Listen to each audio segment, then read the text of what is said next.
going to drink by myself, but all this nice alcohol is just sitting here. So it's just like I'm waiting to get people to come over again so we can actually enjoy it. I can open that one bottle of Hibiki, or I can open that other bottle of bourbon that I'm just waiting for people to come over for it. Like, you don't want to drink alone. You just don't want to. No. It's not as fun. Yeah, it just takes away. Yeah, it takes away the fun, and then it's kind of like, well, is that all I have to do here? No one's around, just so. But thank you again for this idea on the tea, because I really needed it right now. And it's been a couple minutes, and I never really realized that I haven't actually introduced you to everybody. So you're Andrew Mew. Thank you so much for coming on to my show, man. I'm glad to be here. I really appreciate it, and because of the industry you're in, I'm so fascinated by it, because I've never talked to somebody who's done what you do for, I thought was for a living, but it's actually a passion for you, which makes it even more exciting that you can do something like this on the side of your regular day job here, and be able to maintain the physical fitness and all the practice that you do to make it happen. So it's really exciting stuff. So can you take a few minutes to explain to people who you are and what you're known for, or I should say what your passion is? Yeah, sure. My name's Andrew Mew, and I am a stuntman. And everyone always refers to it as, oh, you're a Hollywood stuntman. No, just stuntman. And that started off when I was very young, and I followed my father into it. So that was the I think the real thing that got me going. I mean, growing up, you always want to be, you're watching Bruce Lee, Jackie Chan, Jet Li, right? Oh yeah. Oh yeah. I mean, you're talking about the early '90s, and I'm like, man, I want to do that. I want to fly across the room. I want to be kicking. I want to be doing something. And I was doing martial arts at a very young age, and my father, he was teaching us martial arts, and then he got discovered one day, and then, that kind of, I was like, ooh, that piqued my interest. Went to a set, didn't like it. Nope, not one bit. Wow. There was just nothing to do. I'm just sitting there waiting. And, that's pretty much how the industry is. Sit and wait until it's your turn. But it, even then, I always had that feeling like, man, I want to work on movies. I want to be like Bruce Lee. I want to get on the big screen and show my stuff off. And I've been a stuntman now for, I want to say 18 years now. Wait, how old am I? Yeah, something like that. 18 years, man. 18, 17, somewhere around there. It's been a long time coming, and that's, it's not really consistent, but it's fun. I love it. Hey, to be able to do it for that long, I'm sure it's an industry where it's, it doesn't have a long longevity unless you're the top 1% of people in the industry. If you're not that, it's like, it can easily, one injury and you're done with that, I guess. Oh yeah, it'll end you for like years, if not forever, right? For the rest of your life. And it's, I've been injured before, and it was kind of crazy because I was actually in the middle of EMT school, and then I got a call for a movie, and they're like, hey, we want you to work on this. You're going to be in costume. You're going to get tackled out of a 2-story window. Everything's going to be great. And I'm like, okay, cool. And we have stunt coordinators that we trust, that we, we place our life on the line with, because, they do it in a heartbeat. I'm like, okay, cool. I'm going to do it. So we get up there, and, they have us, like I said, sit and wait 12 hours in, and we're all tired. And I'm like, okay, last shot of the day. We're going to go through the window now. I'm like, oh, okay. On hour 12, we're going through the window. Yeah, on hour 12, we're going through the window. And then, so, me and this guy, we try to go through, try to punch that window. Didn't break. Really? I felt that one. Okay, let's try it again. Get tackled into the window again. Still didn't break. All right, let's try it one more time. Third time's a charm. Going through the window. We come out, go into a spiral. I land on my back, and I think I landed on top of the other stunt man, and I was like, something doesn't seem right.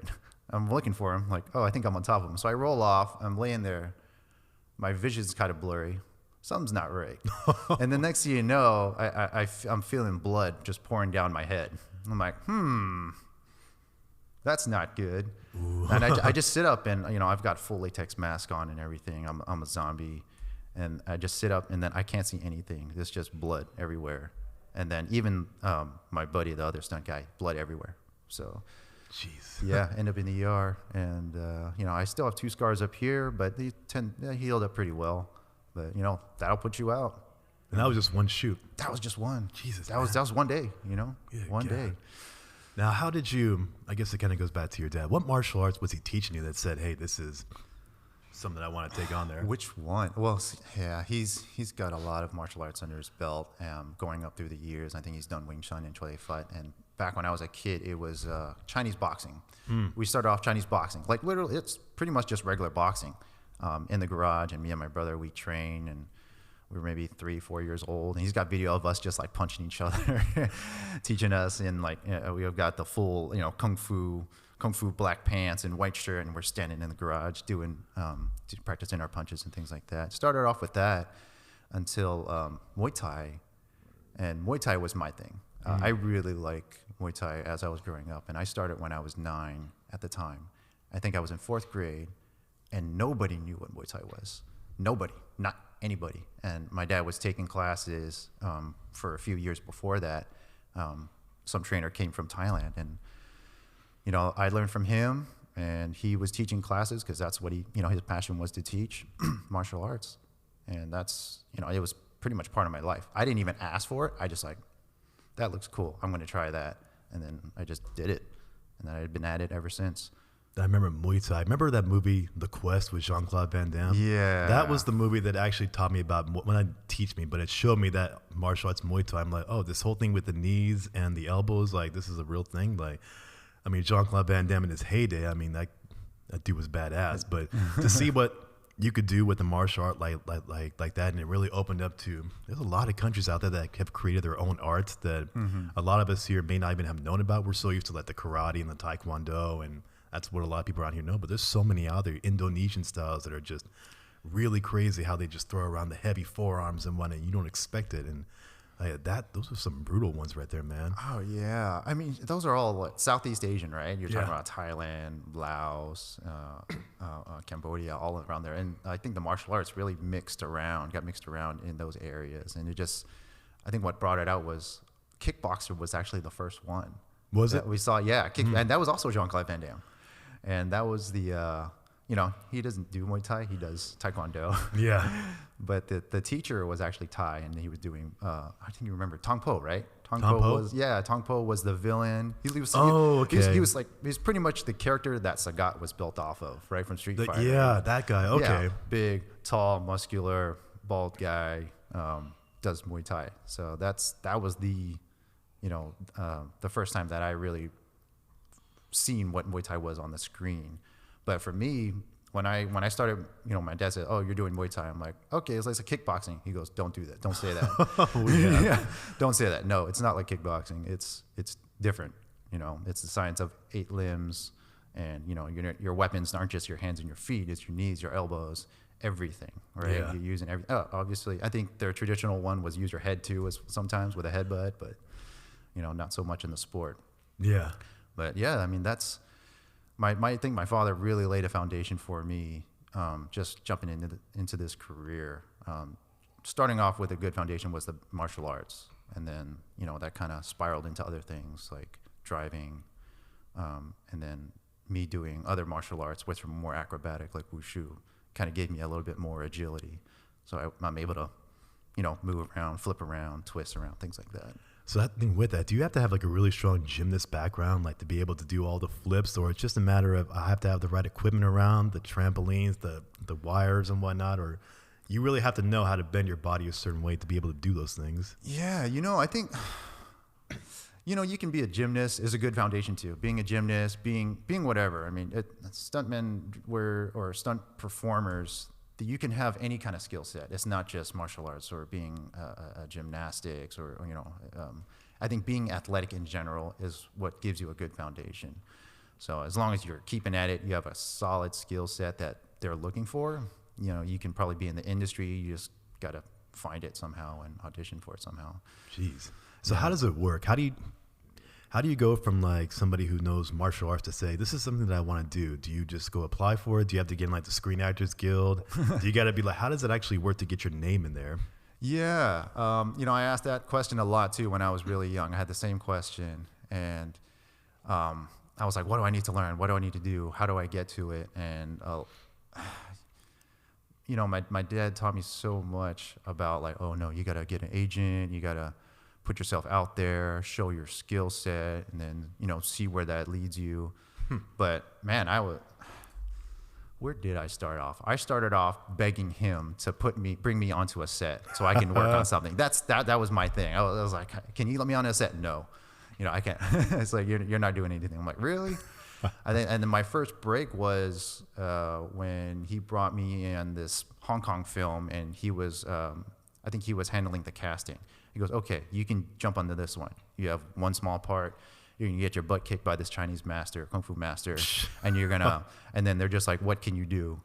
And I was like, okay, I could do this. I can get hit, play it off, and then I get knocked so hard that I'm like twisting around and falling. And they're like, okay, that looks great. Do that, and then just like do it over and over and over. And then by the end of the hour or so, my shoulder was sore. Everything was sore. Everything felt like I was in so much pain.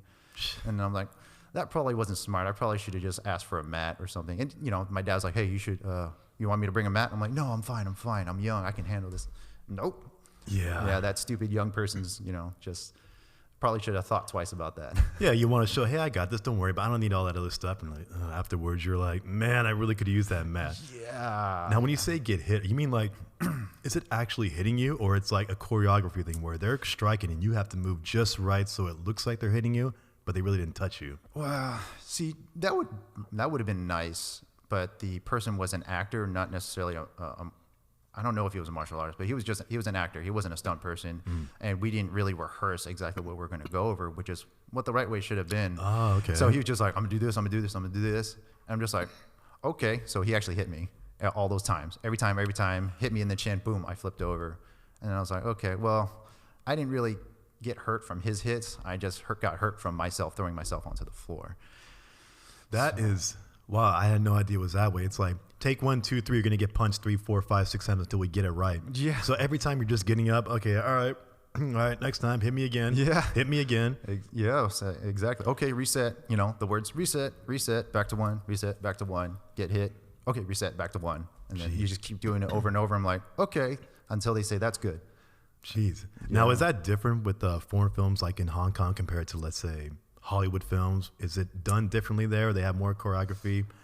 Yes. Oh, yeah. Big difference. I have been working on a international like Hong Kong film in a long time, and back then it was all guerrilla shooting, where they just run up to a place that looks good. They run up with their cameras and they just start recording. And like, okay, do your dialogue there. Okay, do your fight there. This alley looks good. Just run up and start recording. But yeah, that's pretty much exactly how it was. So, keep going. Yeah, Hollywood's definitely different. We have to take into account where the talent has to be trained. We don't want them to hurt themselves. And the production does a really good job of protecting their talents, because if they get hurt, that puts everything in a backlog and holds up production. Everyone loses a lot of money, right? Everything rolls around money, and money, man. Yeah. You got to protect your interest, and that interest is the main character or the main actress or whoever that talent is. As a side note first, the reason why I did that is because these lights are on motion. I forgot to tell you that. Every few minutes I have to get up. Every few minutes I have to get up because it doesn't see me over here, and then go wave my hand and reset. So if I do that again, you just keep okay. going. We're fine. There's no pause in that. No worries. Now, there was one. I don't watch a lot of foreign like martial arts films, and I really should, because there's a lot of great talent on there. One of my favorite ones that I did see was The Raid Redemption. Did you see that one? Yeah. With the Indonesian actors. I mean, it just looks so real. The way they're just putting guys' faces into the wall, and then the guy using the baton to trip everybody up. I'm like, that's probably done without wires, without CGI. This is just literally people just going at it with each other. I'm like, geez, how many bones probably broke in just that one scene right there? Or that scene where they're in the drug lab and then they're just like smashing everything, like, right? Wow, it looks so real, man. I'm like, I love Hollywood movies too, but you can see where, not cutting corners, but you can see where CGI takes over a lot to emphasize it. And then over there, it's like just boom, we're just doing this. Oh, yeah. Yeah. Well, see, they don't have a whole lot of money to work with, right? So they don't have time to pay for the, if you're doing CGI, you're just paying people to work in front of a computer, and then they're doing all the virtual generation, right? They're doing the animation and everything like that, where in those countries, they're just like, well, we can't pay for candy glass because it's like $100 for a beaker. So, for just a beaker that's made of sugar, it's about $100 each, give or take. So like, yeah, we can't buy 6 of those. So you get the genuine glass, and we're going to smash that, and hopefully, you don't get hurt from it. So just so everybody knows, candy glass is like the Hollywood glass that's designed to break instantly and not really hurt you, which is what they do in all these major scenes. Right. And because they can't afford it over there, they're just like, this is a real window, so you're going through it. Right. Yeah. So there's different glasses that you would see in a room, right? And usually nowadays, most glasses are going to be tempered, and when it's tempered, it just means that when you break it, it breaks into small pieces, right? But it's still pretty strong compared to candy glass. Which is like it's super strong, super strong. But then I remember back when we used to do stunts too, they'd be like, "Is that tempered glass?" Production would just say, "Yeah, that's tempered glass." We'd go through it. That was not tempered glass because it break into giant shards, and it'll really give you some deep lacerations. Jeez. So there's there's some shortcuts and stuff, but for the most part, those guys probably do it all the time. Good man, that's just a whole another level of athleticism and what you're willing to put your body through for basically peanuts just to be on screen. Or maybe you're going to get noticed so you can get to like the Hollywood films where you can make a lot of money. I'm not sure if that's the goal, but man, just to see them put their body through that. And these are like really small guys too, and they're just running around, jumping around everywhere. I'm like, wow. When I was younger too, I was kind of like that too. I'm just like, I was like, you want to break something on me? Yeah, do it, right? Now that I'm thinking about it, as I get older, I'm like, no, don't do that. Don't do that. Don't break that chair on my back. Break it on the younger guy's back. Why not? Yeah. So, this whole industry is entertainment, right? And you're just trying to get yourself out there to get noticed. That's really what we're doing it. You're in the movie because you want to get noticed. You want to put your face out there. You want to be, obviously everyone wants to be rich and famous and all that good stuff. Put my face on that big screen, put me on a poster board kind of thing. But as stunt people, that usually doesn't happen. So how would that work for you when your whole mindset in a major film is they don't see your face? So did they cast you to, let's say you're going to be doubling actor A and you're going to be his stunt double throughout the duration? Or is it we're hiring you and you may be stunt doubling for multiple people, or one actor has like multiple stunt people doing different parts? How does that normally work? That's sometimes the case. It just depends on the production and what they're looking for. If you match in size and you can get away with it, but if they're trying to cheap out and they're like, okay, we'll use one stunt guy, we'll use him for this scene, give him a wardrobe change, use him again, and then they'll try to use you as much as they can during the day. It just depends on what their schedule looks like, how big their budget is. But most of the time you just get one role and then that's it, you're done. But there can be really cool productions where they're just like, hey, can you drive? Okay, cool. We're going to get you to driving too. Or like, hey, how good are you with your guns and tactical stuff? And they're like, oh yeah, I'm solid. I know. And then you're like, okay, cool. You can shoot this rifle, and then we're going to be doing that for the next shot. So, it really just depends on what kind of skill set you have and if they know about you and if they trust you. The main thing is if they trust you to do it. That's the main thing. So you kind of have to be established, and someone has to know you, and sometimes you have to have references too. I believe it. I kind of want to get into how you sort of form your own group to get into this business, but you brought up something that I thought was really interesting because it's in the news now. That whole thing that happened in New Mexico on Rust with the Alec Baldwin thing, and just like hearing you talk about production and like what they say, what they can do, whatever. It's like, is it really dependent upon certain places where production assistants or the production team may just not know about what's going on there and they're just telling you because they need to get the shot done? Or is it really because there's so many hands involved that maybe the producer that you talk to says, yeah, you're good to go, and really, I don't know because I'm trusting the 3 or 4 guys down the road to make sure it's all safe, and then something happens. Yeah. Oh yeah. You're talking about the shooting on set, and that's, it's really hard to say since I wasn't on that set. And, correct. Yeah.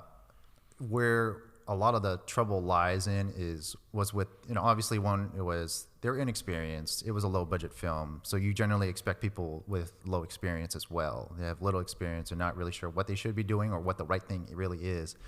I don't know if they had a stunt coordinator on there, but usually when it comes to firearms, there's a chain of custody. So you have your gunsmith or your someone who handles the firearms, right? They're gonna hold on to it usually, and the only people that touch those firearms is usually the gunsmith or the armorer, right? The armorer or the stunt coordinator. And the stunt coordinator, usually there's a safety meeting beforehand, and, you give a speech like, hey, we have live guns with live rounds. And then, usually it's the armorer and the stunt coordinator's job to check the ammunition, make sure that it's not live and real ammunition with a bullet, or it's live ammunition but without the bullet, right? So it generally falls on, those two jobs. But the assistant, any assistants, the director, none of them are supposed to touch the firearm. Gotcha. So there's a lot of faults in general, and usually when you're and even when we tell the talents, or this is a stunt coordinator's job, like, hey, you're going to handle a firearm, don't point it at anybody unless you're directed to, right?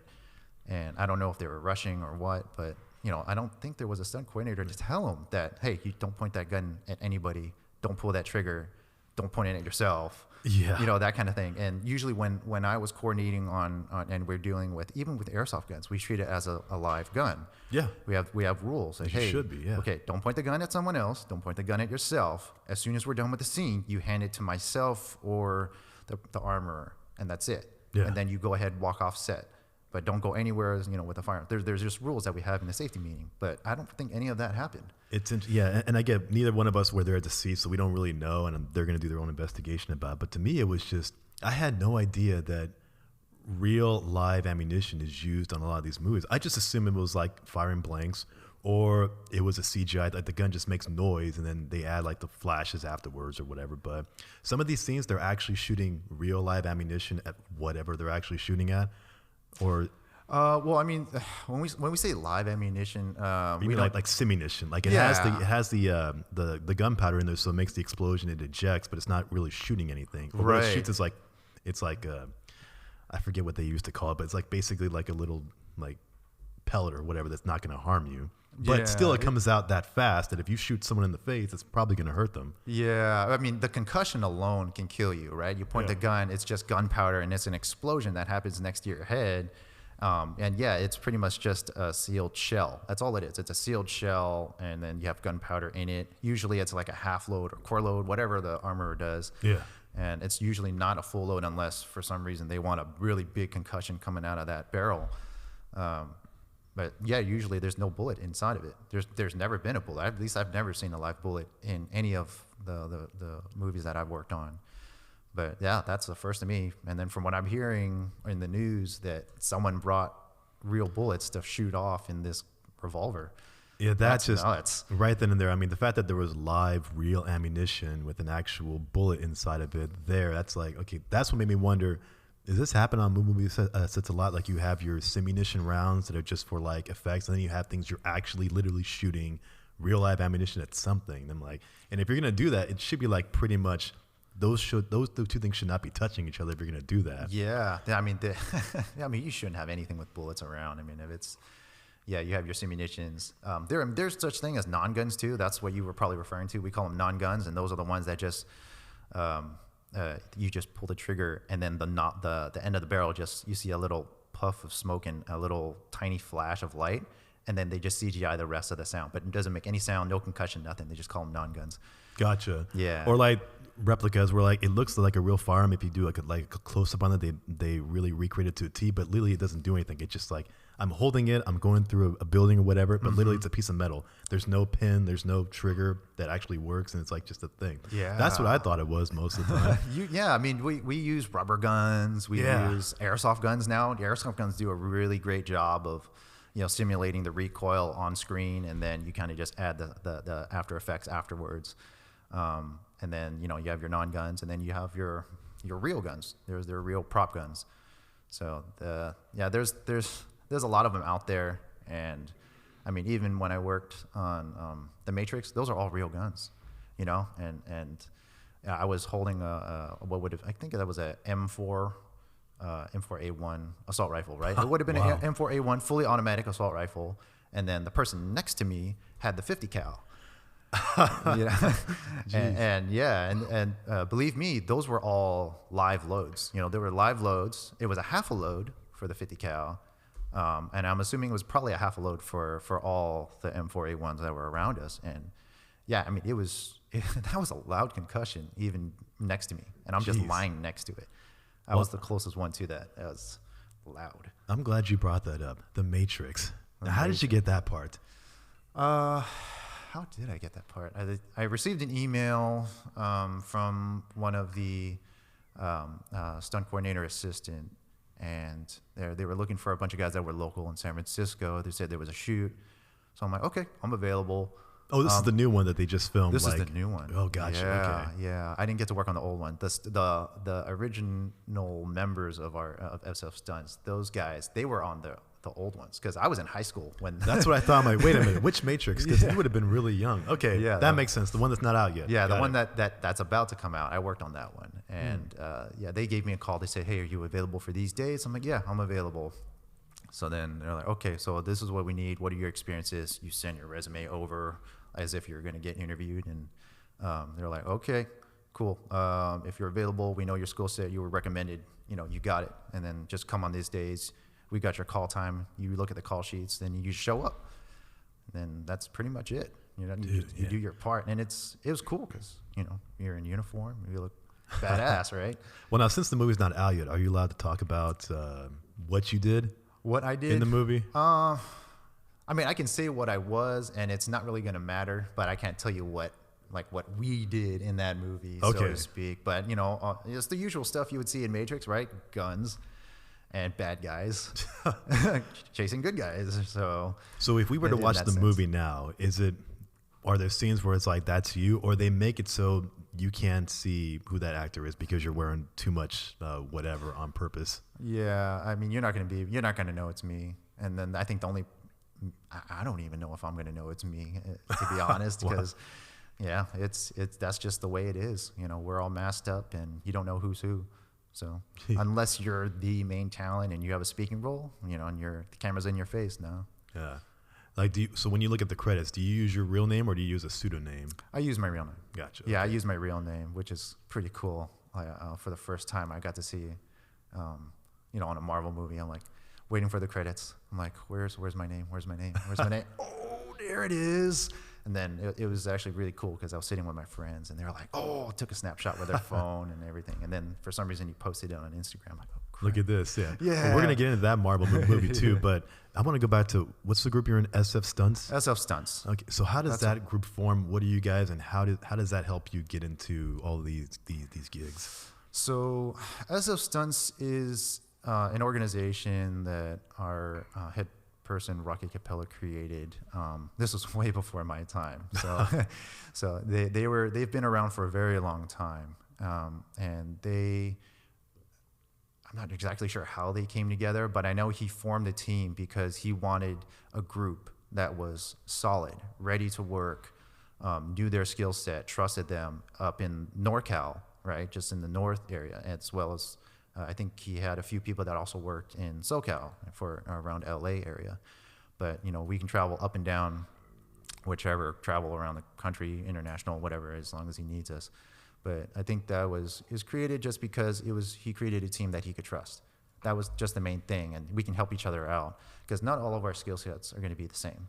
Some of us are big, some of us are small, some of us have motocross skills, and some of us are good at riding bicycles or shooting guns and driving, stuff like that. Gotcha. So you're pretty much, created your own toolbox. Like, okay, what tools do I need for this day?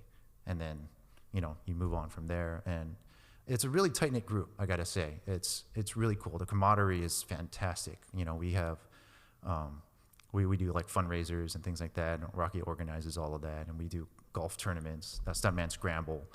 And I think we're not just a regular org because there's only so many members in it, and we're very small. Gotcha. But we're more like family. It feels like family because the way when we come together, we're just like, we really do feel like family. Hey, let's go, go eat, go grab a drink, hang out, stuff like that. That's the best way to do it because you learn so much about each other's little innuendos that when you're working on set together, you just sort of trust them more, and the little things about how they work together, especially when you're doing stunts where literally one mistake could end you. Exactly. It could end you. Literally end you. But knowing that, just having that trust with your coworkers there like that, it's immeasurable. So that's actually pretty cool that you guys do that you can work together. Do you have to be part of like the Screen Actors Guild to actually get involved, or they just like these stunt movies, it's pretty much like, hey, we're going to be shooting in your city tomorrow. Who wants in? Okay, send me your thing and we're good to go. Or they go through the organization first, or you have to go through the guild first. How does that work? So the Screen Actors Guild is a union for talents, and that's, you know, stunt people is considered talent and crew at the same time. And the union just it just allows us to work on these films. You know, it's a union, right? Just like any other job, and it's like these productions have to abide by a certain amount of rule, and that gives us protections, and really is supposed to protect us. That's what the union's for. But in order to work on these full featured films, you had to have a SAG card. After it used to be separate, which was for television shows, and SAG was for movies, but now they've merged. Gotcha. Some years ago. So now, you know, you're a part of one, you're a part of both. You're good to go. But, you know, they'll ask you, hey, do you have your SAG card? What do you know, as long as it's paid and up to date, you know, you paid your union dues, and then, you know, you're good to go. You can work on it. But they don't find you generally through SAG. Usually you have to put yourself out there, market yourself. There's a lot of ways to do it. One is, you know, you go to like a stunt SF casting website. Not SF casting. It's called iStunts. I think iStunts was one of them. And, you know, you're paying to be a part of a member. So you're on this listing, and then if they need certain people in certain areas, they'll look who was local, and then, you know, maybe they'll give you a call, maybe they won't. And then it's the same thing for SF Stunts. You know, we pay to maintain our own website and our org. And if people need to find us, they can email us, give us a call. And then the other way, the old school way, was show up. Yeah. You know, you show up like, hey, here's my stuff. Or you're not even working. You just show up and you try to find out, like, hey, is there a movie going on? Who's stunt coordinator? And you somehow just try to like email them, get their number, find out where that set is, and just show up and just try to give your resume over. Like, hey, I can do this. You know, you need a spot. You need someone to do this. I can do this. So, you know, that's the hustle, right? That's pretty awesome. That's the hustle. Do what you gotta do to get work, right? I mean, yeah. I mean, it's whatever it is to get a job. So it's not as easy, I think, as people. Do you need some more? I'm actually okay. Right. I'm good for now. Yeah, thank you. It's not as easy as some people make it out to be, because it's a really cutthroat industry. Even as an actor or an actress too, it's the same thing. Yeah. You know, you got your agent going out there like, hey, you got to look at my talent. You know, get him an audition, stuff like that. And yeah, I've been through that too, and it's rough, man. Jeez, that is rough. So I wanted to ask you about the big movie Shang-Chi. Now that it's already out and everybody knows the story, whatever. Were you the guy wearing the mask in the blue suit? Was that you? Death Dealer? No. Was that's what his name was? I couldn't figure out his name, but okay, Death Dealer. Yeah, man, that would have been really cool. No, that was another martial artist. He's a self-made martial artist too. That guy's really good. I think he was. I think it was like YouTube star or something like that. And he got really popular from doing his martial arts on YouTube, and then he just kept doing it, got really popular, and then I guess he got that part. So I'm like, that's dope. No, I was a guy. So actually a lot of our team members were working on it, and even people that weren't on our team, a lot of, from LA, some from up north by Sonoma. We got drivers and stuff that came down. None of our drivers actually drove on it, but our guys were pretty much nondescript. We call them nondescript. We're just random people in the public being really close to like all the crashing scenes. Gotcha. In San Francisco. So all the exterior shots of the bus going through San Francisco. I mean, you can Google the pictures, right? Of like, oh, hey, they're filming SHANG-CHI with this bus plowing through SF downtown. And those were all real. It wasn't even CGI'd. Whoa. Yeah, that was all that stuff, all the crashing, all the sliding, and the bus that's torn in half, all of that was real. And then all the people around it were real, because that was us. You know, for a while I thought it was miniatures, because, you know, in the movie they're going left and right. I'm like, okay, that street's way over here. You did not get there to get there. You know the streets around it. But I'm like, actually, they're making that term. Like, did they really do that on Stockton Street? Did they really go down to Ghirardelli Square? Oh yeah, we did. With the dump truck. Wow. Oh yeah, we did. That was a dope take, and very dangerous. Yeah. Very dangerous. And you know who's funny? Who the closest person was in that very scene where the bus is running over all these cars with the dump truck? My dad was the one that was closest to that. He was right there at Ghirardelli Square, and you can just see him standing there, and you see the bus just plowing, running over all these cars, and you just see him running away, and he was there the whole time. Huh. Yeah, and all that was real. Man. All that was real. And, you know, I don't think anyone really, maybe a lot of people do, but I really do appreciate it that, you know, the productions want to go through the full range of actually smashing and doing the stunts for real, rather than just like, you know, trying to take in a shortcut. Let's just do CGI and we can get away with it. It'll be a little bit cheaper. But, you know, you can't fake the real thing, you know? Man. It's like, I don't know. It's like, I don't know. How do you compare it? Well, I would think Disney, of all people, would have a budget that they can do that, because Marvel movies make them so much money. It's like, just throw the money at it. We're going to make it look real to keep up the image of what we have going on here. I mean, yeah, you can only have so much life in animation. Yeah, you know? true. So I mean, I really appreciate doing things like that and seeing it on screen and just like, no, we're not going to CGI you, you know, jumping off this. No, you're actually going to do it. Yeah, that's going to look real. That's awesome. Yeah, and it's not going to be fake. And then it's funny because people see stuff on the screen like, man, that can't be real. Is that real? And then, you know, they'll just look at you like, is that real? I'm like, yeah, that was real. That was legit. And like, you know, you got people sliding around, smashing into stuff in the streets. Yeah, that was real. That was actual downtown San Francisco. And it wasn't even like they CGI'd out like wires and stuff. Like, no, everything there is exactly how you see it. We didn't cut out anything. We didn't Photoshop anything. What you see is what you get. Yeah, I mean, maybe there was like one person that shouldn't have been there that they might have like, you know, minutiaed out of there. Gotcha. But yeah, that's, for the most part, all of that was real. So what were your favorite stunts on that movie? My favorite stunts. Or did you have a part where you were doing like specifically, let's say, Simu Liu's role, like you were his stunt double, or you were just kind of filling in for what they needed, like we need people to do X, Y, and Z? No, I wish I was. Well, actually, a lot of the filming actually completed before we even got called, because that was done during COVID shutdown, and they did a lot of that overseas, from what I'm told.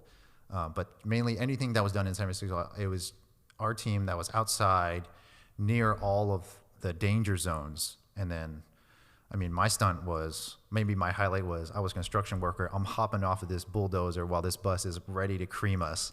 It's flying in, right? And you see all these construction workers like scrambling. I'm that guy sitting on the digger. I'm the one jumping off and bolting for his dear life, right? And I'm like, oh, am I going to see my part? And I'm like, oh, there I am. I'm sitting right there. That's me. You're like, hey, freeze it. There I am. Yeah, that's me. And just, can you see me? Can you see me? And but there are actually multiple scenes like, oh, wait, I'm there too. I was like, I'm in that scene. I'm wearing something else. And then, you know, the bus is like smashing the electric bicycles, or we're in Ghirardelli Square. I don't think I saw myself in that one, but I'm like, I know where I'm standing, and it's close. That's so cool, man, to be able to go back and see where you were at in a film like that. Did you get a chance to use your martial arts skills, or they're pretty much, we need you to kind of like go with all the explosive stuff? No, not for this one. No. So how do you do that one too? Is it the same thing? Like, we need people who are able to perform these types of martial arts feats, who can do that, and then you have to go out and actually show that you can do that. Yeah. Usually there's auditions for those. So if you're going to be doing any type of like one-on-one combat or things like that, usually there's an audition. It's like, oh, show us your stuff. Usually it starts with, send us your video, and then, you know, send us your resume. And then, you know, if you move on to the next step, is, okay, we're going to do something live, or nowadays it's over Zoom. Yeah. And then we're going to say, okay, show us your stuff, show us what you can do, and then see if you fit this role. And then sometimes it's, hey, you know, this person knows you. They know what your skills already are. And, you know, you got your name out there, and like, okay, we want you to do this, which is, you know, what happened, how I got my part in Nash Bridges' movie, for the television movie that recently aired, and I got on that as well. So I was like, oh yeah. So we're going to be doing a fight scene. It's like, you know, you're going to audition, but I don't know which part you're going to get. So I'm like, okay, just audition, send my stuff in. I hate auditioning. I really? I hate auditioning. I don't know. I just don't like it. But that's the job. The job is the audition, because once you get it, you know, everything is, you know, you just practice, train, and then you just do your takes and then take your time. But the audition is the hard part. So that's where it counts. You know what gets me with that is it's so hard, even in a dojo, when you're sparring with somebody you've been sparring with for years, and everything is just so fluid. You kind of go with what you actually get. But when they hire you on to do these roles here, it's like, okay, you got it. You're going to fight so-and-so. We're going to take 3 takes, and that's it. And it's like you have to be able to coordinate with somebody you probably never met to make sure that the scene actually looks genuine and authentic. Like, how do you do that? Oh, yeah. So usually we'll meet somewhere. We'll meet at a gym, or we'll meet like at our house or something. And you know, my father and I, we both have designated spaces where we train at home, in his home, and I have one at my home. And you know, we'll like, okay, we're gonna work on a certain scene, and then we'll have to choreograph. Like, okay, what are your skills? What can you do? And you know, we kind of just go from there. Like, okay, now we got to practice. But then whatever we coordinate usually is not just one. Usually it's like 4 or 5 or 6 or 7. Like, and then we'll show the producers or, you know, the directors like, hey, this is what we have. Let us know which one you like, and then we'll work on that one. And then, you know, that happens before shoot days. Okay. So yeah, there's definitely going to be practicing, rehearsing, and things like that for usually for American films. That's so cool, man. What films, and actually, it doesn't matter if they're foreign or American, what films have you been in where you're proud of what? I know you're proud of all your work, but those one scenes where it's like that, I got to showcase a lot of my skills, where like that's when I really am putting at the top of my pyramid. Yeah. So one of the films was with, most of them were actually indie films where I've done, the best ones, man. Yeah. I mean, they're just, you know, lower production, and it was with, his name was Gino Kang, Grandmaster. I think he's Grandmaster now. Grandmaster Gino Kang. And he was producing his own film, and I was fighting with him, and I got to showcase a lot of my skills. I was a lot younger then. I was a lot more agile then, so I was, you know, I could get more air, and I could really show off showcase my skills of, you know, what I could really do. And so I just showed up at his dojo, and he knew nothing about me. So he just said, okay, so we're going to do this fight scene, you know, show me what you can do. And then I'll just show him my stuff. And then, you know, we just got to the point where like, hey, I can do this. I can do this. I can do this. It goes, okay, let's work that in. That looks great. And then next thing you know, I'm seeing a lot of my clips. You know, I think you might have seen it where I'm in like a blue jumpsuit, and I'm like flipping around, and I'm just throwing spin kicks and stuff like that. And that's kind of what I like to do. That's one of your audition tapes, right, that you send out? That one on IMDb or IMDb? Yeah, IMDb, yeah. I got to link it up there because that's a pretty badass clip that you made with the music and everything. You had your own individual fight scene, and the one where you're jumping in the air. I'm like, that's pretty freaking cool, man. Yeah. And that jumping triple kick, I'm like, can I do that? I'm going to try it. And then it's funny because I would see moves in like Jackie Chan and you know, all those like old Kung Fu flicks. I'm like, can I do that? And then I would try it. I'm like, that kind of felt like crap. I'm going to try it again. And you know, I just work on it. And eventually I'm like, hey, I can do a triple kick in the air. I can do this. I can do this. And it's just like a lot of that was self-taught. I never learned that specifically from someone. It was just because I saw it and like, I think I can get my body to do that. Yeah. And then, I used some of those fights in a movie with my dad too. So I was actually fighting him, and he's in my trailer too as well. And he was the one wearing like the white shirt, the white business suit, and I got to fight him.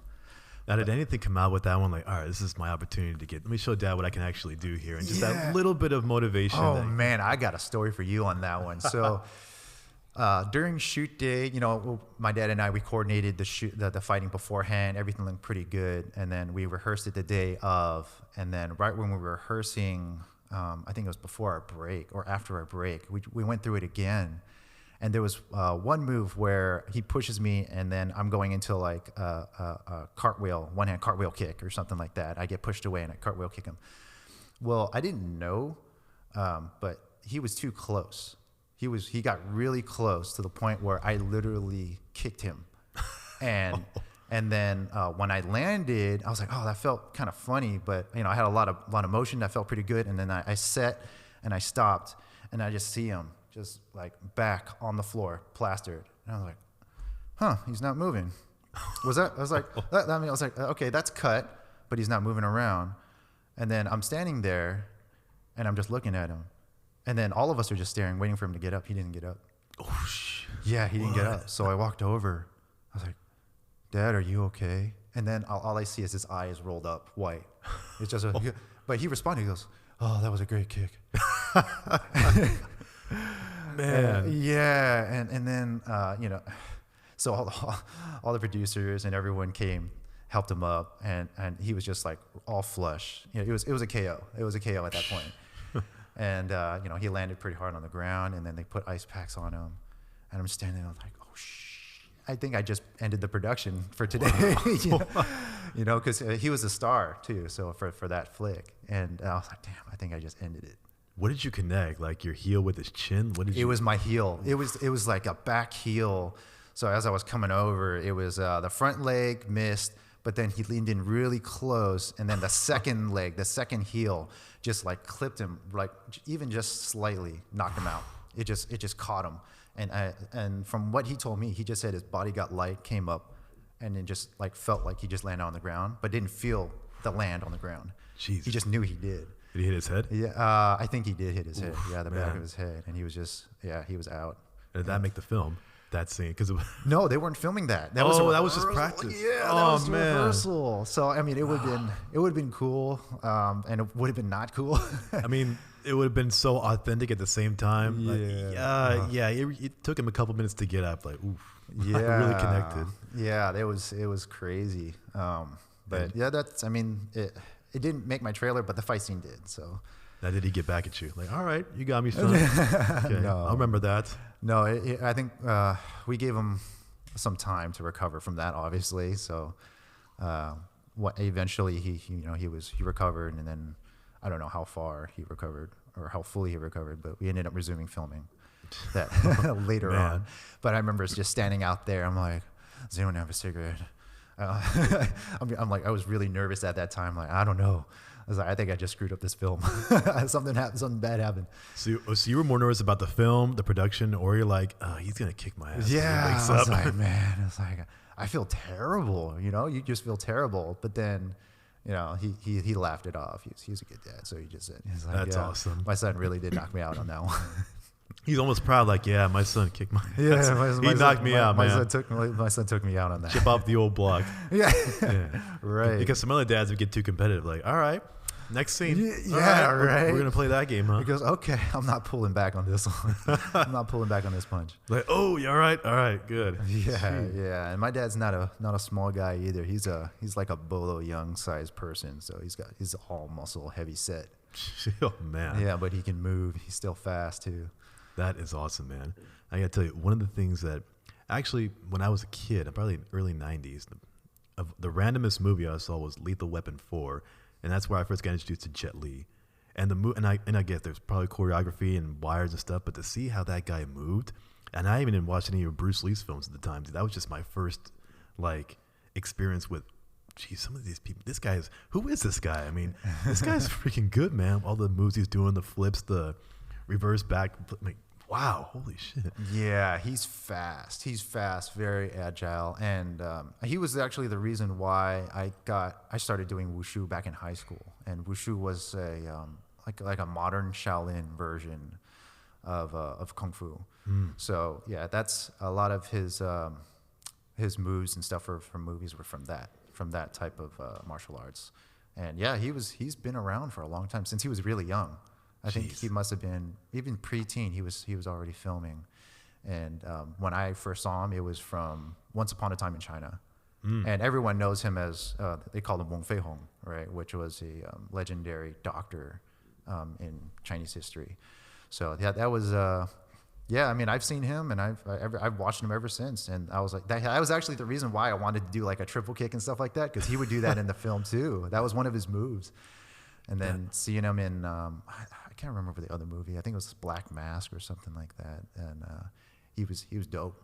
He was very skillful, super fast. The way he moves, the way his punches come out, the way they snap all the way out there. Yeah, and come back. He's so fast with his feet. Like, it was the other movie, Romeo Must Die, even though it was a little bit of a different genre. When you would see him just like kick his feet out, and just the person who he's fighting is going at full speed, and he's anticipating a lot of that. I mean, I'm sure someone has choreographed, he knows what's going to happen, but just that fast movement, I'm like, you can't duplicate that. No, and not everybody has that. Like, very, very little people would have that kind of skill. Yeah. That body control and how fast it comes out, how far it comes out, things like that.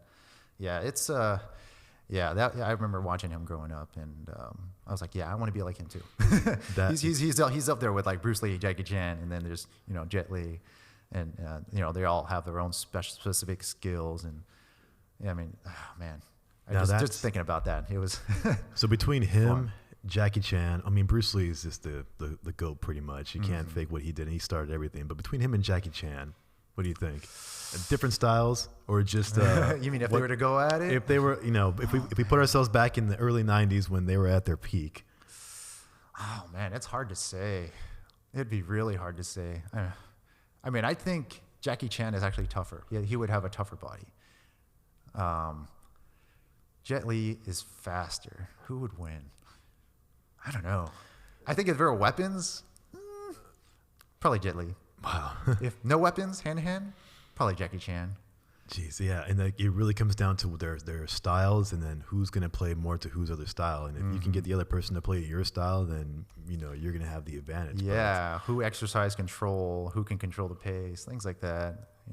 Usual fighter mentality. It's like a chess game. It is, yeah. But you never know who's going to win. You just never know. I noticed that a lot of people, understandably, I guess, if you don't have a martial arts background and know the years of experience that it takes to get to a certain level, you may think, okay, it's just so, throw a couple of kicks and you're good. But really, you learn so much to know how to avoid a fight, and you make the fight, if you ever get into one, on your own terms, because you don't know what the other guy knows or gal knows, and you really have to make sure you're comfortable in your own skin, because if you screw up and then, if they're skilled on the streets, man, it's like nowadays we have people who are watching all these MMA videos, not just obviously the fights, and they all think that they're the next Hoist Gracie or something. They're going like, yeah, if I get in a fight, I'm gonna get in a bar brawl. I'm gonna do this. I'm gonna do this flying triangle, whatever. And it's like, dude, it don't work that way, man. Like, you actually know your skills. You don't go out there and advertise, hey, I'm badass because I can do all these things, because you're just asking for it. You'd be surprised how many people out there know real legitimate stuff, and how many people out there are just trying to fake it. I believe you. I believe you just from being around it all my life. And I don't know. I mean, I think when you're younger, especially, it's always the younger guys. Yep. It's always the younger guys, and even when I was I was out there, I'm thinking like, yeah, I know everything. I know it. I was like, I'm tough. I feel it. And, you're feeling yourself, but, in reality, you start training with someone who really is legitimately better than you. It's humbling. It's really humbling. And, that I felt the same way when I started going to, when I started training at other schools. So most of my life, I trained under my father. And then I think it was a real eye-opener training with other people and other schools. And that really opened my eyes to like how big this world really is, how skillful, how much skill and strength and speed all these other guys have over me. And, how am I going to better myself so I can, survive the rounds when I train with them. Yeah. So there's a lot of, usually you can tell who's got it and who doesn't. And you can, a real fighter would be able to feel that out. And like, okay, how comfortable is this guy? And just usually within the first few seconds of how they're set, how they're setting their feet, how they're positioning their hands, where their eyes are looking, things, the things that they're looking, where their posture is, where their shoulder is.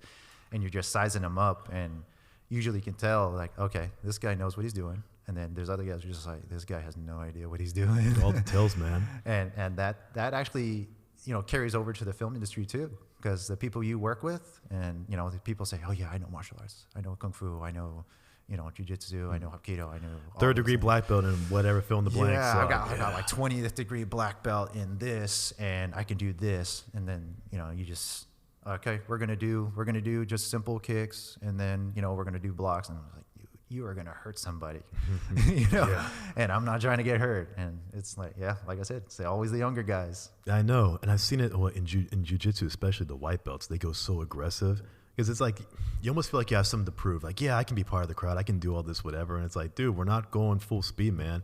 I'm not here to get broken. We're here to practice technique. And, you're right, a lot of the younger guys or newer people in the whatever discipline you're in, it's like, you feel like you have to prove something, and you really don't. This is no matter what art it is, it takes years. I mean, you got people doing this 20, 30 years, they still haven't mastered it. It's a continuously learning process. And, you got to be comfortable knowing, like, for me, it's like, just be able to be comfortable knowing you can defend yourself. If you walk down the street and somebody's going to start something, like, that's what I want to be at the level to know I'm comfortable to get away, or if I have to engage, what do I have to do? Like, it's not about going out there and doing, taekwondo tornado kicks, because, like, I mean, it looks great in the movies, but in real life, you're not going to, like, wind up and do that. It's like, guys, if I miss and I fall, like, that's going to be a bad day for me. Yeah. Oh, yeah. Yeah. It's sparring with other people, too. You just, usually the experienced guys is, if you've been around for just a few years, and if you're sparring with, you know, other partners and multiple partners, you usually know how to take care of your partner, right? It's like, you know, I'm not trying to hurt this guy, or I'm not trying to, like, you know, I'm going to try to work on this skill and see if I can land these hits. But, you know, usually when you're a beginner, that's not the mentality.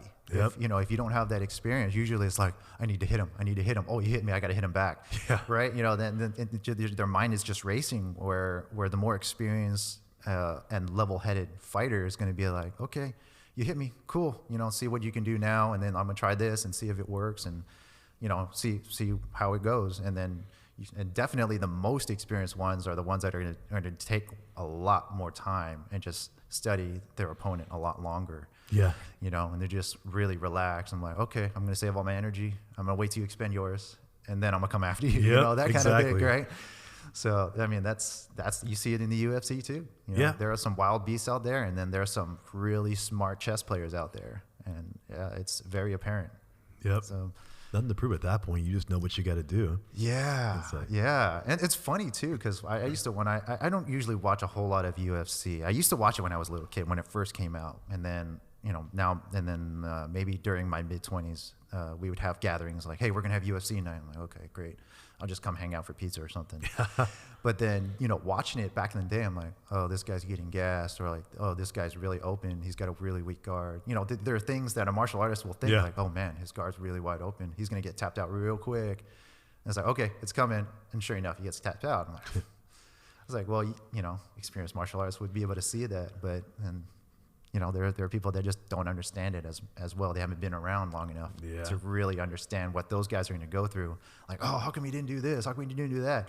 It's like, you guys are just Yeah. spectators, man. You don't know what's going on in the ring. You don't know what they're feeling right now, you know? Yeah. They're like, yeah, get him, punch him. Why don't you punch him, man? But like, This is like, have you Yeah. ever been in that situation where when you get hit, it's hard to breathe, you know? Yeah. And then, you know, sometimes you just don't have it in you, you know? Maybe it's not your day, or you just got hit so hard. It's like, there's a lot of things that play in to that fight.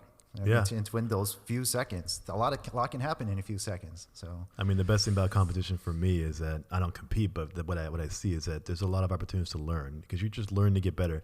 It's not about necessarily trying to be number one. I got to get the trophy and be in nationals and whatever. Some people, for them, that's a big deal. For me, it would just be like, wow, I'm learning different things from people who know a lot more than me and are getting me ready should I ever have to defend myself in real life. Now I see more things like, oh, okay, I got hit there in the head.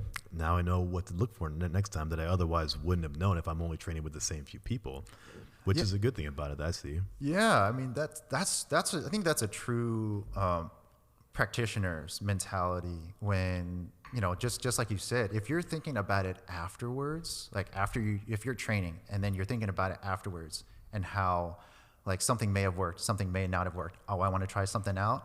That's a true martial artist, because you're just trying to better your game outside of actual training, right? Because now you're just training your mind, and then you're thinking, okay, next time I should try this.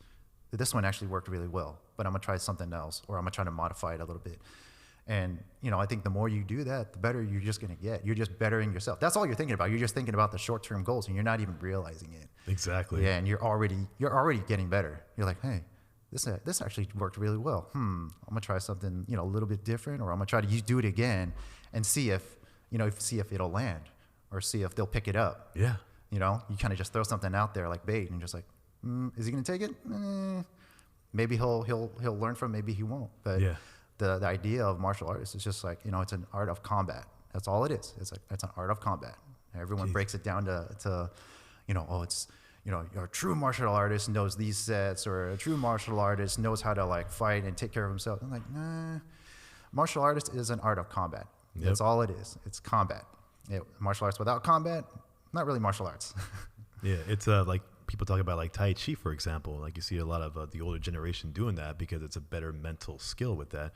You know, it teaches them confidence, or they've been doing it for so long that they have a lot of confidence with it, but it's not necessarily meant to be like, you know, go out there and we're going to go strike somebody like this. Or whatever. Right. Yeah. It's a good body movement exercise that gets like all the juices flowing, gets you breathing correctly. And, you know, they take that art in a different way. So I appreciate that. Like yoga, same thing, just a different way to actually, once again, that happens. Yeah, here. there it is. There's that light again. Yeah. The martial arts, I mean, Tai Chi is definitely something that I still do. And I've done it for quite a while as well. And it's a great training regimen for body control. Good for old, good for young, just to, really go through. One, you're going through the motions. It's an exercise for one. Two, you're building up so much body control. You actually gain a lot of strength from Tai Chi. And if that's martial arts. Body control goes right back to it, right? And no matter how slow or how fast you are, it's all about your body and controlling yourself. And if you can control yourself, you can control your opponent. And I've actually met someone who's done. Or I used to go to the same school as someone who's done Tai Chi, and he is incredibly strong. All he does is Tai Chi, and he's not, you're like your combat proficient type of fighter or anything like that. He's just an old person that does a lot of Tai Chi, and he takes it very seriously, and he trains. He trains his mind, he trains his body. And from what I was hearing, he actually got confronted by a mugger one day in a parking lot. I think he was just going to his car, and the guy pulled out a knife, and he didn't necessarily use Tai Chi per se, but he hit the guy's hand so hard that the guy's hand he just slapped that knife out of his hand so fast and so hard that the guy had no chance to use it. And it's like, I'm not saying Tai Chi is the legit self-defense, but he trains so much that he's on a certain level where not a regular person would be able to do that. Yeah. So, you can learn any martial arts you want. Doesn't matter. You can go out there, you can go on YouTube, you can, say, I learned this, I learned that, I learned this. And then you're like, oh, I can do all these moves. But the person that makes a martial arts what it is that person, right? So you can take Muay Thai, but it doesn't necessarily mean Muay Thai is going to beat another martial arts. It's really up to that person to use the skills that he learns, trains his or her body, and knows his or her body to the point where he can, execute something to combat this person and defeat them. Mm-hmm. So, I mean, you can learn karate. Karate can beat Muay Thai. It doesn't matter. You're right. Exactly. Yeah, it doesn't matter. This person trained harder. That's really what it is. The funny thing I like doing is when somebody is very skilled, like let's say at jiu-jitsu, because that's the big thing now. And if they think that they ask you to roll with them, and then I just say, okay, they're assuming that you're going to roll and do all the jiu-jitsu moves. But if I go in the self-defense route and I block them as they're shooting in and put them like in a rear wrist lock, they're like, hey, wait a minute, you can't do that. I'm like, why not? If this was a real fight, this is probably how I would do. I would get away from you. I'm not going to. If I know that you're skilled in jiu-jitsu or boxing, I'm not going to go toe-to-toe with you like that to match your skills. I would be doing myself a disservice. If I'm in self-defense, I'm going to do what I got to do to get away. If that's your strength, I'm going to go to my strength. I'm going to gain distance. And the second I think you're going to shoot in on me because you think that's what you're comfortable with, I'm going to go around somebody that you're not used to because you're used to people like grabbing your gi or whatever. Like, no, not in the streets. Yeah. If that actually happens. And it's amazing how some people I've met get so caught up in this is it right here. This is the one discipline and nobody can beat it. It's like, yeah, maybe if you're going at somebody else who's doing the exact same thing, especially if you're in competition where there's rules, what you can and cannot do, you're set already. But in the streets, man, nobody cares. No. I mean, nobody cares what you can or can't do. It's like, how do I get out of this situation safely? How do I create the distance or just walk away and be surprised? And then you throw someone for a loop. It's like, oh, I never really thought about that. I thought you just... Yeah, I mean, it's not always the best idea to go to the ground with somebody you don't know in the streets, especially if you're in their neighborhood. It's like maybe better just to get away. Like that's what you really. It's always better to get away. I mean, why would you want to put yourself in that situation if you can get out of it? If you know you can get away and not get hurt, exactly, that's the best situation. Right? Yeah, and I think as we get older, because we're both in our mid to late 30s, we're like, I'm not trying to prove anything to anybody. I don't care. You could talk smack about me. I didn't get hurt. I got to go home to my wife. I get to go to my job, make my paycheck. What good is it going to be to have to roll with somebody in the streets for no reason unless I had no other choice and that's all I had to do? But so, I mean, whatever. Yeah, I mean, you train your body just in case you have to do it. But if you can talk your way out of it, right? I mean, that's why would you want to engage unless you're that kind of person that's looking for that trouble? Yeah.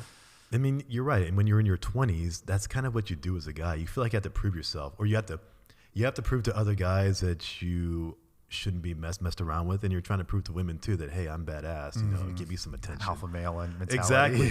It's amazing how much we do that in our 20s. When we get older, we're like, whatever. I got more important things to worry about now. I got careers, I got families, I got home. I'm not trying to do all that anymore. So I've been done giving up trying to tell the young guys, hey, who you have to prove, whatever, because they're gonna do what they're gonna do. I did the same thing at that age. Most of us did. It's like you're gonna learn. Hopefully, you don't learn the hard way. You mess with the wrong person, but nothing to prove out there. Right. Yeah. No. Well, yeah. We all definitely been there. I've been there, and if I could go back and if I knew what I knew then that I know now, my life would probably be a lot different. I'm pretty sure it would be a lot better, but you can't. Unfortunately, yeah. It's like the only reason I'm here now is because I made those stupid choices, or I was an idiot back then, or an a-hole then, and then here I am now, and I learned from it. It's like, I don't want to be like that. I don't want to do those things, and I sure as hell don't want to get hurt. Exactly, yeah. It's like, I got kids. I got to get in the car and drop them off at school. I got to go pick them up. I got stuff I got to do. Things don't heal like they used to. Like, no. that thing's still there, my shoulder, my ankle. Like, oh, yeah. Hell no. Or even when things start creeping back, like you didn't even hurt it again, but the pain just comes back. And, oh, man, I got to tell you, I actually have an Achilles rupture. Oof. Yeah, that's the worst injury to have ever. What was that? I got that back in, I don't want to say 2017 or 2016. Maybe it was 2016. I think it was 2016. Wow. And I was doing sprints. And then all of a sudden I just, I was going balls out, balls to the walls as fast as I could. And then as soon as I turn on a sprint, all I hear is a pop. And it just felt like someone just kicked my foot. And I was like, dude, did you kick me? And then I'm looking around, and everyone's looking at me like on the ground. Like, no, I didn't kick you. And then, next thing I know, I couldn't move my foot, and that's now I have to deal with it after all these years, and it's not bad. It's actually really strong because the way they corrected it, it's they sewed it back together. It's stronger than it was before, but it's not the same. My muscle's not the same. So maybe my calf muscle's 90% of what it used to be. I don't know, but there's a size difference, which kind of sucks in pictures. You can see it? It's wow. You totally see the muscle difference, just like the mass just isn't there. And the fact that it took me, I couldn't walk for 4 months or 5 months, and it took me a whole year to get back to being athletic again. It's a world opener, because I was just like, oh man, it's the worst injury. I can't do anything. And did you fall like flat on your face, or you just just sort of caught yourself as you were falling when that happened? I literally just fell as if someone kicked my foot out from underneath me, and I just fell and I couldn't get up. I just sat there. I sat up, and I didn't. It's weird. It didn't feel like pain. It just felt like a burning sensation, like a weird burning sensation. And then I just look at my foot, and it's not moving. So did you try to get up and it's just not? No, I didn't actually. I just laid there and I was like, what's this burning sensation on the back of my foot? And then I'm trying to move my foot and and trying to flex, and it just wouldn't do it. Oh man. Yeah, and then I'm just touching it and it's like jelly. You're pushing my finger down and there's nothing there, no tension, anything. Did you have any idea, or did you freak out like what just happened to my foot? Well, yeah, that was running through my mind, like what just happened? How did it happen? Why me? So I ended up, I was just like, I don't think I can get up. I can't do anything. I can't walk. And so I had to get carried into someone else's car, and my brother-in-law drove me to the ER. So yeah. Crazy. Surgery right then and there, or they had to schedule you? No, they had to schedule me. It was a few days later, which was nice and quick. So it's, but the recovery road is terrible. How many years or months? Months. Before at least you got back to the point where you're like, you know what, if I didn't know any better, I would never have known I had that. So I got to the point, I think it was about a little bit more than a year later. I would say about 12 or 13 or 14 months. Where I was able to finally do a mud run. So it took that long for me to actually have confidence to do that. But yeah, for me to get back to where I was, I'd say it was probably 2 years. 2 years for me to start jumping around, and feel comfortable with it and not worried about getting hurt. But yeah, then I worry about, oh man, is it gonna happen to my other one? That plays in my mind too. I don't want to get hurt again. So can you still sprint again, or you're like a little gun shy because of it? I can still sprint. I just got to make sure I really warm up. Gotcha.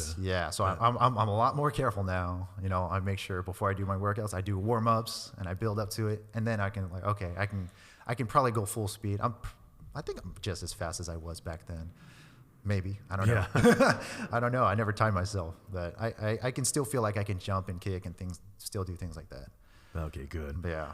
It's just, so it's just still in the back of your mind when you go on these sets where it's like, okay, just got to take that little bit of an edge off because I don't want to have that one injury again. Yeah, absolutely. And then it's sometimes, you kind of just, I don't know, they're on set. Some people just don't warm up. They just, we're going to go into this and we're just going to go, and they're just full speed ahead. And I'm like, here's me standing in the back of the corner thinking, okay, I'm going to stretch, I'm going to limber up, and then I don't want to get hurt because, if I'm going to jump off this building, I'm going to land on the pads, I'm going to feel it. So I'm going to make sure, I'm really warmed up before I land. So 18-year-old kids like, hey, have at it. You guys are flexible. Shoot. Yeah. It's like, oh, no, I'll recover. I'll be fine.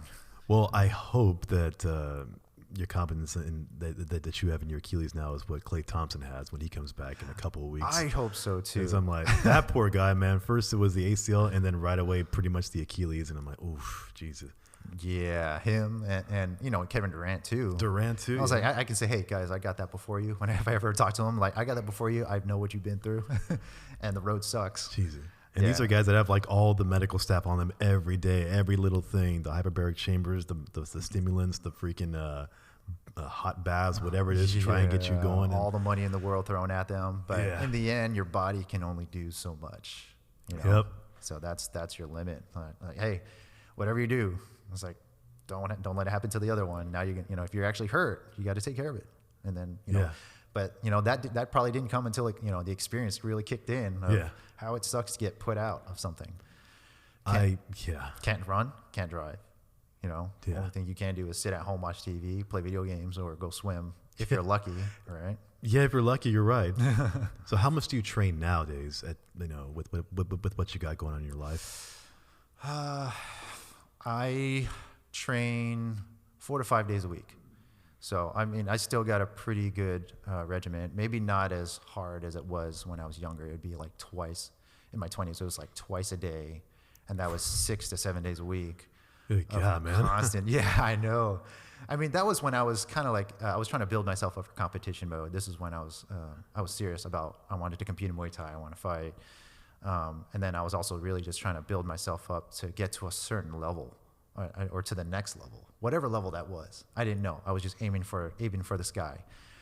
And then, eventually the injuries just caught up and I had to slow down. Or, even my dad gave me a talk too. He goes, hey, I like how you got something really dedicated to doing, I see you want to compete, you want to fight, but I'll lay this down for you. He's like, either you're going to fight or you're going to go, you're going to work on movies. Because if you break your nose, you break something, you get hurt. You're not going to be able to work on this. And I think that was the one time I actually really listened to him because I usually don't listen to anything he says. Yeah, I believe. As a kid growing up, I'm like, nah, I'll be fine. I got it. Dad, that was different for you than it is for me. Yeah, you don't know what you're talking about. Yeah, you don't know what I'm going through. You don't know what I'm exactly. thinking. And then, and then once you put yourself in his shoes, he goes, yeah, I know exactly what you're thinking. Like, oh yeah, you were right the whole time. Yeah. So he just told me he just gave me that choice and just think about it. So. And I did think about it. I'm like, yeah, you're right. I should really focus on the movie career and taking care of myself than going to compete. So I chose that instead. There you go. Yeah. So now do you have like a gym routine where you go and you do like intensity workout or weight training, and then do you have days where you just focus on your skills, or you do everything at once, like it's a cardio workout and I'm working on my skills at the same time, don't spend too much time lifting weights? How do you balance all that? So I usually don't lift a lot of weights. There have been waves and times where I've done heavy weights. And the only reason I lift weights is for power. If I really think I need more power in something, I'll lift heavy weights. Majority of the time, I'm doing a lot of high intensity training, cardio training, especially, just because I like to run. And I know a lot of people don't like to run. Not me. Yeah. I do 1-2 miles, I'm done with running. Yeah. When I run, I usually, I want to aim for like 4 or 5 miles or something like that. Or I'll do a run as a warm up, and then I'll train, and then I'll run afterwards. It's kind of the way I used to be. And it's kind of hard to break, only because I like the way I feel afterwards. And I could take in a lot more air, and it just, for me, all in all, it just feels better. One training session or like whatever I'm working out, cardio affects everything, my power, my speed, everything.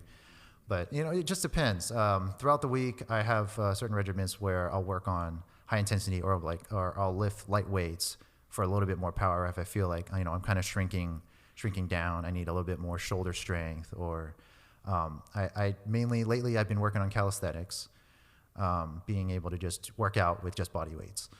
And that's actually, I'd say that's probably one of my favorite type of workouts is calisthenics. Do you like into push-ups and air squats and all that stuff? Or are you talking about push-ups or like doing like, I'm trying to get to the point where I'm doing like plank push-ups, like where feet are elevated off the ground. Yeah, those. I think I'm almost there, but not quite. Or like doing muscle-ups. And that was one of my goals. And, you know, just doing things like that, just setting yourself a small goal. I can do this. Oh, that kind of like, you know, breaks off and I can do something else now. See, I've always wanted to do things like that, like the plank push-ups where literally your feet are elevated and you're doing that, or like a bunch of muscle-ups. And I'm like, I think I need more muscle to be able to do that. But the more muscle you put on, the harder it is to do it. So I'm like, am I just supposed to be more like slender in order to be able to do that because I weigh less, or what? Because it's like, it's that weird balance of like, you don't want to see yourself get thinner, but at the same time to do like what you're talking about, you kind of have to have less weight on you. Yeah, well, actually, that's not true either. You don't have to have less weight. You just have to have developed the right muscles and focus on those muscles in order to do it. Good point. Yeah, so you just have to be able to focus on that group, and a lot of it is like being able to lock out and hold. And then, you know, with muscle ups, if you can do a pull up, you can probably do a muscle up. Then it's all just technique after that. But it depends on what kind of muscle up you want to do. But doing that plank push up, yeah, that's another animal on its own, and it's like a bunch of little supporting muscles that you usually don't work out, and especially when lifting weights or, you know, it's just special different muscles. That You're you right. Train. I wouldn't even know where to start for plank push-ups. Like, how do you like muscles that you don't even know exist? Like, you have to just that right hand position and to be able to elevate yourself, shift your weight. I see people doing it. I'm like, that's way beyond my skills. Yeah, wrist strength is actually where it's at. Like, how do you train your wrist? And I have weak wrists too, and I had to do a lot of like wrist stretches, wrist exercises, finger stretches as well in order to strengthen my wrist so it can support my body. But yeah, it's just, you know, giving yourself a goal, and then where do I start? How do I get there? And then, you know, obviously YouTube, like, oh, okay, maybe I can start off here and then work my way up. And, you know, for the most part, a lot of them, they do work.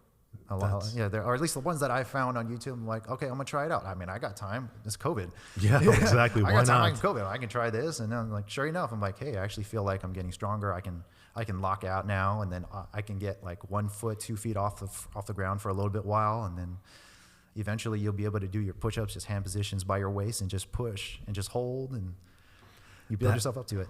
that I can see myself doing. I'm always afraid that as you get older, like the joints just don't want to cooperate as much. So like I'm thinking if I started running like 4 or 5 miles a day, and I'm not used to that, like are the knees going to be like, nope, we're not doing this, man. We're not used to you pushing us that much, so it ain't going to happen. Or like if me trying to do like a plank push-up, all of a sudden my shoulders like, nope, not happening, dude, man. Like you should have started when you were 18, man, because too late now. No, I don't think it's ever too late. Yeah, you just got to listen to your body. If your body's telling you, oh, this is hurt, back it off a little bit, and then start off, you know, slower, or take a different pathway and try to build up muscle a different way. But I don't think it's ever too late. You can definitely do it. A lot of the people that I've seen jump into marathons, they're usually older. Really? They're older. They're on their 40s and 50s, and they're doing like marathons, triathlons. And they didn't start early when they were young, because, you know, when you're young and dumb, you're just doing random stuff. Pretty much, yeah. You're just doing random things. But when you're older, you're more focused and you're more level-headed. You think, okay, I know what I need to do, or I know how I need to accomplish this. I'm going to set this goal. I'm going to take baby steps to get there. And eventually I will get there. Right. That's really all it is. It's just your mindset. Can you give yourself that? Can you focus enough to get to that goal? Right. And you're right. It's mostly a mental block, because in my position here, I'm like, you know, if I do too much cardio, I think I'm going to get too slender, and then I'm not comfortable with the way I look. So I need to put on more muscle to sort of amplify that. But if I do that, I can't do all these other things. And I think it's just a thing that a lot of guys go through, especially. It's just like, I want to be able to do these certain things, but I also don't want to look like I'm emaciated or whatever. So what do I do? How do I balance that? And we just kind of keep going back and forth. And you're only blocking yourself in your mind. It's just you're just giving yourself that mental block. You're just like, no, I want to do that. I'm going to go do it, and then just do it. Right. That's awesome, man. Dude, this has been exciting, man. I'm just learning about the industry that you're in. Your training, how long you've been doing this for, obviously the influence that your father has had in this whole thing. This has been awesome, man. And just hearing the stories of your experiences, and then, it may shock people to hear, but it's like the ones you seem to have a lot more influence are the ones that people don't know about, like the indie films where you can show a lot more of your skills, and, that kind of keeps you motivated to keep on going. And it's been a rather long journey and a wonderful and hard career. And if in the dream world, I could become a star too, maybe, I don't know. But I feel also like our group, just a stunt in general, the stunt group, we're usually pretty laid back. A lot of our mentalities are very similar, where we're very lively, but we're also very close. Just our whole stunt community, like we're all bros and sisters, and things like that. And our camaraderie is just instantly there. When I meet another stunt person, I'm like, hey, what's up? Good seeing you. But also in LA, when you're an actor and actress and you've got an image to uphold, that gets in the way of everything, of meeting new people. I've met actors and actresses where they just don't want to talk to you.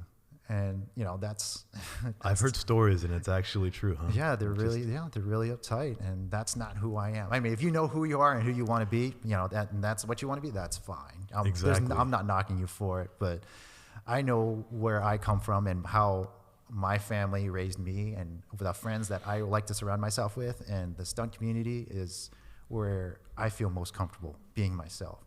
And that's just me being loose, being creative, and just doing crazy stuff and putting it on screen. It just, it's fun. That's exciting stuff, man. You just want to be in a career. You're having fun, right? I know, right? That's the dream. That's what we all want. And a lot of people, and a lot of us don't have that, where we have a career that we enjoy that actually can pay the bills off. But you found a good balance for that, which is something that I want to get into. However, we've been going about it almost an hour and a half now. So here's what I'm going to do. We're going to end this episode here for my podcast listeners and also YouTube here. And we're going to keep on, we're going to keep the conversation going, because I want to ask you about like the perceptions of what people think stuntmen make and what the reality is, and any advice that people may want if they want to consider that career. And also I want to get into the fact that we've been talking about your passion. This isn't even what you do full time. That's a whole another beast right there too. And I want to see how you balance that with this passion and also family, because that's a lot on anybody's plate. To hear how you actually do it, that's going to be exciting. So what we're going to do is we're going to end this episode here. So if you're on YouTube, please subscribe and like the video. If you're on Apple Podcasts, Spotify, or whatever, we're going to continue this conversation on my Patreon page. What you do is you just click on the link below in the description for my Patreon at patreon.com/realtalksontherocks. Same if you're on YouTube as well.